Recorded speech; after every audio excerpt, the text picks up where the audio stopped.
Investment मात्र काढाव्या लागतील किंवा जुन्या इन्व्हेस्टमेंटमध्ये फायदा होऊ शकतो, नवीन इन्व्हेस्टमेंट करताना चुकीच्या होऊ शकतात. तर ह्याच्याकडे तुम्ही थोडं लक्ष द्या किंवा जास्त वाह्यात खर्च होत नाही आहे ना ह्याच्याकडेही लक्ष द्या. नियोजन व्यवस्थित झालं तर तुम्हाला त्याचा काही त्रास होणार नाही. सगळ्यात गोष्ट म्हणजे की तुम्हाला आता जो गुरु आहे तो दशमात आहे. तर दशमातला गुरु आहे तो तुम्हाला चांगलीच फळं देतो. आर्थिकदृष्ट्या, नोकरीच्या दृष्टीने, घरातल्या दृष्टिकोनातून हा गुरु तुम्हाला पॉझिटिव्हच आहे. घरात काही कामं होती ती पूर्ण करायला लागलेली आहेत. आर्थिकदृष्ट्या तुम्हाला सातत्याने पैसा मिळत आहे. नोकरीच्या ठिकाणी सहकार्य मिळत आहे. तर ह्या गोष्टी चांगल्याच आहेत. कामाचं नियोजन चांगलं होत आहे. तुम्ही स्वतः एकतर रवी आहात, सिंह ही रास रवीची आहे, त्यामुळे नियोजन करणं हे तुमचं कामच आहे. सगळ्यांना घेऊन साथ घेऊन मगच पुढे जाणारी आहे. आता रवी तर काय भाग्यात आहे, म्हणजे भाग्यवृद्धी तर तुमची आहेच आहे. नियोजन करणे, नियोजनातनं तुम्हाला सातत्याने कार्य करून तुमचं साध्य करणे हे तुम्हाला सहज जमणार आहे. महत्त्वाची आणि सरकारी कामं तुम्ही सहजरित्या पार पाडणार आहात. कारण आधीच जेव्हा तुम्ही प्रयत्न करत होता तेव्हा होत नव्हती, पण आता कामं होणार आहे.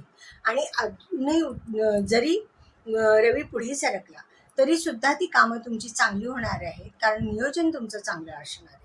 काम करण्याची कपॅसिटी पण चांगली आहे आणि काम करताना व्यवस्थित तुम्ही करता आणि सगळ्यांची मतं घेऊन सगळ्यांना बरोबर घेऊन तुम्ही जात आहात. त्यामुळे तुम्ही दुसऱ्यांची नाराजी होईल असं तुम्हाला जर वाटत असेल तर ते काही होणार नाही आहे. सगळ्या गोष्टी तुमच्या व्यवस्थितच होणार आहे. अष्टमातनं शुक्र, शनी, राहू हे ग्रह आहे. म्हणजे इथे काय होतं की थोडासा खर्च वाढतो, थोडंसं कामाला लेट होतो. तर ह्या गोष्टी आहेत, पण तुम्ही नियोजन करा म्हणजे कामाला उशीर होणार नाही, व्यवस्थित होतील, म्हणजे तिथे काही चुका होणार नाही. तर ह्या गोष्टी थोडेसे तुम्हाला लक्षपूर्वक काम करावं लागणार आहे.